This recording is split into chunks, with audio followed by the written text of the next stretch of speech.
Diplômée en relations industrielles de l'Université Laval, notre femme leader a occupé divers postes dans le domaine de la gestion des ressources humaines. Conseillère à gestionnaire, elle dirige maintenant une équipe de 160 employés dans le domaine du transport.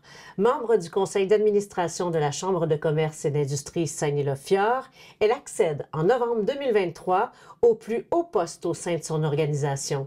J'accueille aujourd'hui Caroline Girard, présidente directrice générale de Transcol. Bonjour Caroline. Bonjour Sandra. Caroline, tu as étudié donc en relations industrielles. Est-ce qu'on peut dire que tu avais vraiment des prédispositions en matière de ressources humaines depuis ta formation jusqu'à aujourd'hui?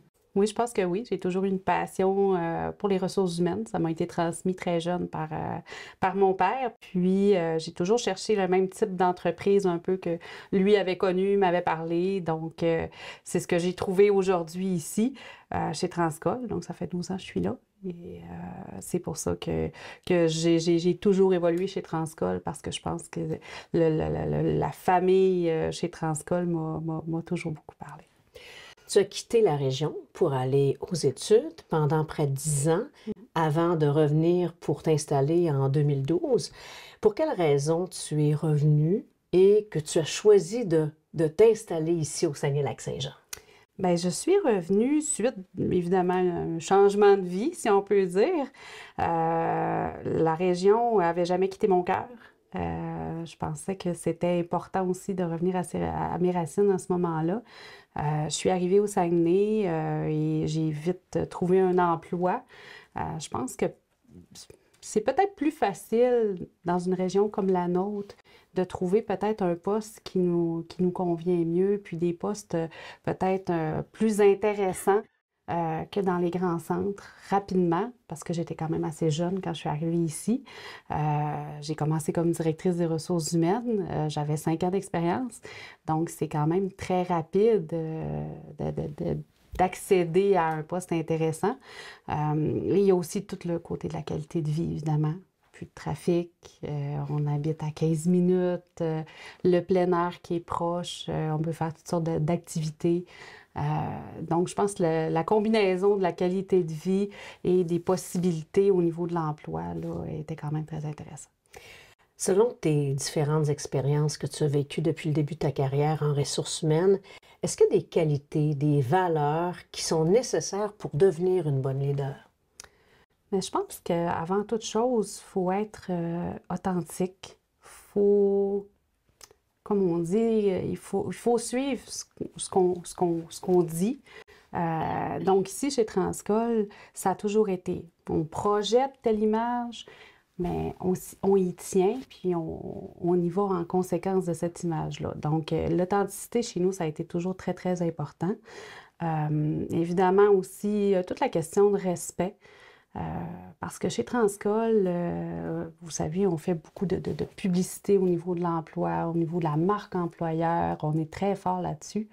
Mais ça a été un travail de tous les jours et ça l'est encore aujourd'hui. Et le respect dans tout ça, je pense que c'est la clé du succès ici. Les gens se sentent bien, se sentent en famille. C'est certain qu'à un moment donné aussi, il faut faire attention parce que, bon, le respect, il y a quand même une certaine limite. Il faut être quand même, il y a des choses qu'on peut tolérer, des choses qu'on ne peut pas tolérer. Il faut mettre nos limites, mais je pense que le respect, c'est la clé. Dans le domaine du transport, c'est majoritairement masculin. Est-ce que tu as assisté, toi, à une certaine évolution de la perception de la place des femmes dans ton milieu, dans ton secteur d'activité? Énormément, énormément. Moi, j'ai commencé dans le domaine après mon bac, je pense qu'il était en 2006. Il y avait très peu de femmes quand même. Très peu de femmes au niveau chauffeur, au niveau manutentionnaire, mais aussi très peu de femmes au niveau des postes de gestion. Les femmes se retrouvaient plus dans les postes de commis ou commis à la paye, des choses comme ça, ou secrétaire, on l'entend encore quelques fois. Mais je pense que dans les dernières années, il y a une grosse évolution, puis il y a eu beaucoup de femmes qui ont commencé à prendre des postes d'importance dans tous les domaines, dans tous les domaines, dans toutes les entreprises de transport que je connais ou presque. Il y a des femmes qui sont allées vers la gestion et qui, je dois dire, réussissent très, très, très, très bien. Donc, je pense que c'est un milieu qui est malgré tout très ouvert parce que une fois qu'on a démontré notre valeur, qu'on a démontré ce qu'on était capable de faire, les hommes nous acceptent à bras ouverts. J'aimerais ça que tu me parles des obstacles, des échecs qui ont été placés sur ta route, puis la façon dont tu les as surmontés, parce que c'est certain que dans un milieu comme le tien, ça n'a pas été toujours facile. Non, non, évidemment. Mais je pense que tous les échecs à la base ou les périodes difficiles qu'on a pu avoir font la personne qu'on est maintenant. Je pense pas que je serais assis aujourd'hui avec toi à discuter si j'avais pas passé par ces étapes-là. Puis, moi, je dirais que l'étape la plus difficile, ça a justement été un conflit avec, évidemment, un homme que j'ai eu ici, mais finalement, j'ai été chercher l'aide que j'avais besoin pour me permettre de régler ce conflit-là, puis de régler la situation. Je pense qu'en situation de conflit, c'est toujours bon d'aller chercher de l'aide, d'aller chercher du support, puis de ne pas laisser dégénérer les situations. Puis encore aujourd'hui, ça a été une grosse épreuve, mais je pense que cette épreuve-là a fait que je suis plus forte aujourd'hui, puis que je suis plus capable de mettre mes limites aussi. Mais si j'avais abandonné, j'avais quitté, je ne serais pas ici. Donc, je pense que ça a été la bonne chose. Est-ce que la façon de concilier vie privée, vie professionnelle fait aussi en sorte qu'on soit capable de passer au travers des épreuves? Oui, mais c'est sûr que moi ici, j'ai quelque chose qui est un petit peu différent des autres parce que je travaille avec mon conjoint. Donc, Alain, qui est un des propriétaires de l'entreprise. Donc, à la base, ce qui était un peu difficile à passer, c'est le fait que lui était propriétaire, moi, je ne l'étais pas, et que là, je suis devenue. Bon, des fois, il y a des mauvaises langues qui peuvent dire certaines choses. Il ne faut pas trop s'en faire avec ça. Mais c'est sûr que la conciliation vie familiale et vie-travail, c'est quelque chose qui me touche beaucoup. Puis, c'est un combat de tous les jours, si on peut dire, parce qu'il faut se mettre des limites. Tu sais, parce qu'on se dit, oui, c'est facile, ah oui, ça va bien, mais jusqu'au moment où, des fois, on a des choses qui vont moins bien, il ne faut pas amener ça à la maison non plus. Mais on se met des limites, on se dit, bon, OK, ce soir, on s'en parle, on se met une demi-heure, après ça, c'est réglé parce qu'on n'a pas eu le temps de se voir aujourd'hui. Parce que vous pourriez parler de travail tout le temps. Ben oui, parce qu'en plus, c'est ça, on est tellement passionnés, puis on aime tellement ça, qu'il faut se mettre une limite. Parce que oui, on pourrait en parler des soirées entières, mais on le fait pas. On essaye de couper le travail et la vie de famille. Mais en même temps aussi, quand je parlais tout à l'heure de la qualité de vie au Saguenay-Lac-Saint-Jean, nous, on s'est créé un chez-soi, à l'extérieur, un peu en forêt. Donc, ça nous permet de décrocher aussi, là. On arrive à la maison, on est pratiquement au chalet. Donc, parce que ça, c'est quelque chose d'important qu'on a fait pour nous. Les statistiques le disent, les femmes qui occupent des postes de haute direction sont moins nombreuses que les hommes.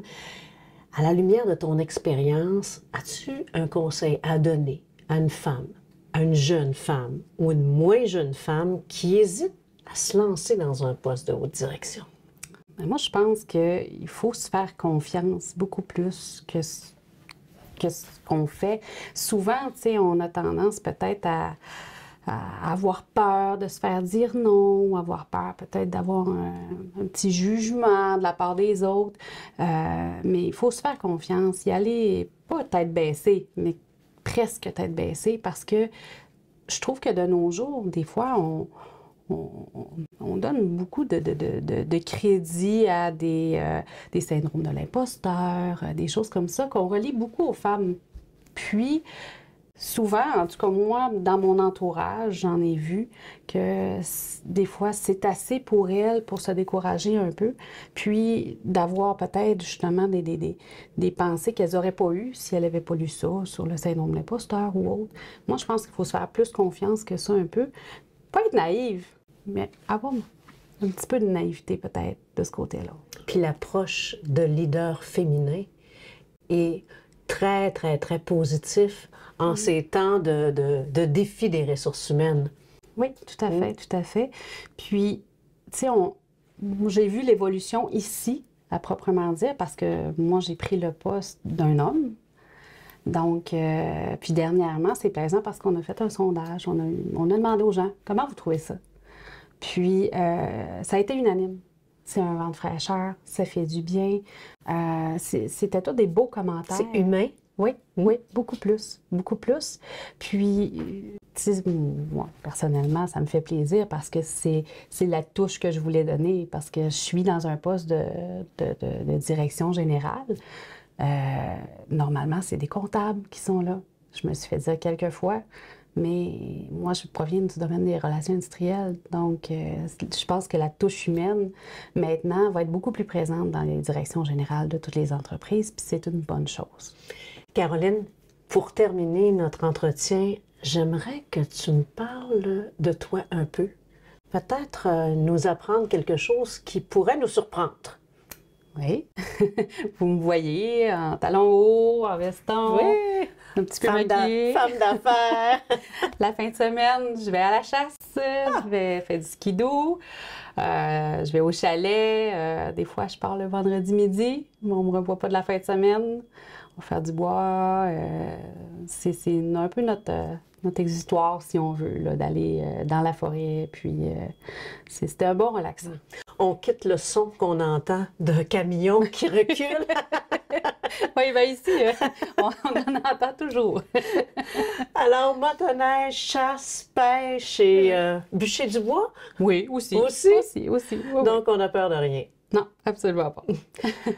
Caroline, merci beaucoup de nous avoir accueillis dans ton beau bureau. Ça fait plaisir. Clair et vraiment lumineux comme toi. Merci.